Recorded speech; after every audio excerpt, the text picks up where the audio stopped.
estalló la crisis, una crisis que, pues en algún sentido, ahorita que platicamos del tema con un especialista de la Facultad de Ciencias Políticas y Sociales de la UNAM en radio, pues era una crisis que se veía venir. La historia va por aquí.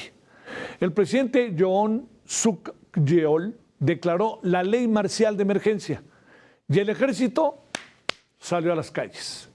El presidente surcoreano acusó a la oposición de conspirar y tratar de derrocar la democracia libre. Habló de una amenaza de Corea del Norte. Esta fue la primera declaración en más de 4 décadas de ley marcial, tras salir de una dictadura militar a finales, recuerde usted, de los años 80. La ley marcial fue evidentemente recibida con un país que ya tiene generaciones que han crecido en la democracia. Fue recibida con protestas y disturbios, especialmente en Seúl, donde manifestantes intentaron entrar a la Asamblea Nacional y se enfrentaron con las fuerzas de seguridad. Dentro del Congreso, la oposición, en su mayoría, votó en contra de la medida y la derogó de inmediato. La situación fue escalando rápidamente y ante la creciente presión de las protestas, Yoon Suk Yeol terminó haciendo lo que pues era inevitable y diría yo necesario. Levantó la ley marcial que duró en sentido estricto apenas 6 horas. Bueno, le diré que como están las cosas en Washington, pues para decirlo de manera doméstica, respiraron aliviados de que se levantara la ley marcial, por más que haya durado poco, porque el tiempo que duró fue suficiente para inquietar esta ley marcial en Corea del Sur.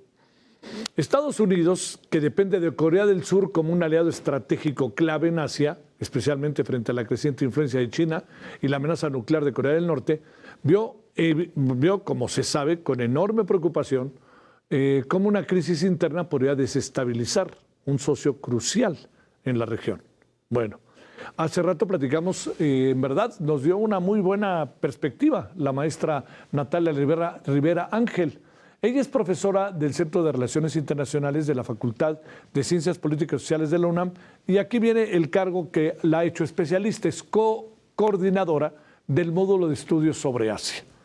Esto platicamos con Natalia y es un poco, si me permite usted, como el ABC, ¿no? O sea, se trata de esto va por aquí, por allá y esto nos dijo.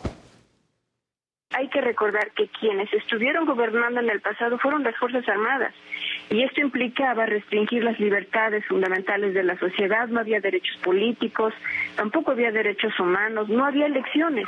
Entonces, en este sentido sí resulta altamente preocupante, pero insisto, esta decisión prácticamente en pocas horas reviró.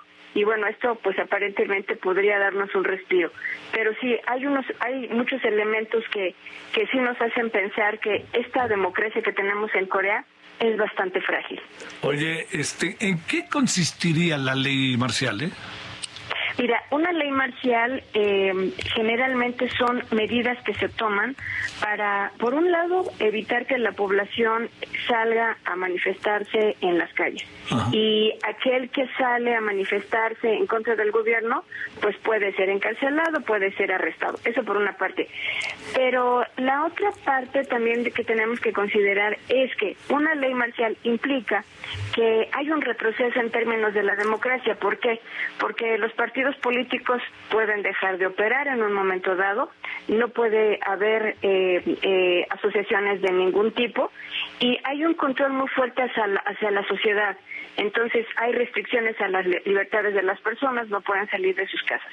Entonces esto sí es preocupante y por esta razón es que la población en Corea, inmediatamente que se dio a conocer que se iba a aplicar esta ley marcial, pues salió a manifestarse en las calles, porque lo que menos quieren para Corea pues es volver al autoritarismo. Un retroceso hacia la democracia sería muy penoso. Oye, fíjese que algo que fue importante de lo que nos planteó Natalia, que siempre es bueno recordar, es que la guerra de Corea, esta de finales de los 40, principios de los 50, al final dividió a Corea, pero fue a través de un acuerdo, ¿no? Pero todavía hay muchos pendientes entre los dos en esta división de norte y sur, ¿no? Que que fue el desenlace de la guerra, fue la búsqueda de la paz para que hubiera paz en la guerra. Tomen en cuenta que veníamos de la Segunda Guerra Mundial y 10 años después se enfrentó otra guerra rudísima, que fue la guerra de Vietnam, en donde en ambos casos Estados Unidos, como hegemónico de su tiempo, no necesariamente salió victorioso, para decirlo de una manera clara, sobre todo en el caso de Vietnam. Y recuerde que tiempo después apareció la guerra en Afganistán. Y en Afganistán tampoco salió victorioso quien debiera haber salido, uno supondría, que es la Unión Soviética, hoy Rusia. Entonces, aquí hay cosas que de repente es muy importante todo este proceso de revisar la historia, porque hay cosas que no se han resuelto del todo y que están entre nosotros. Y que de repente cualquier elemento, por pequeño que sea, ¡pum!, cambia el sentido de las cosas.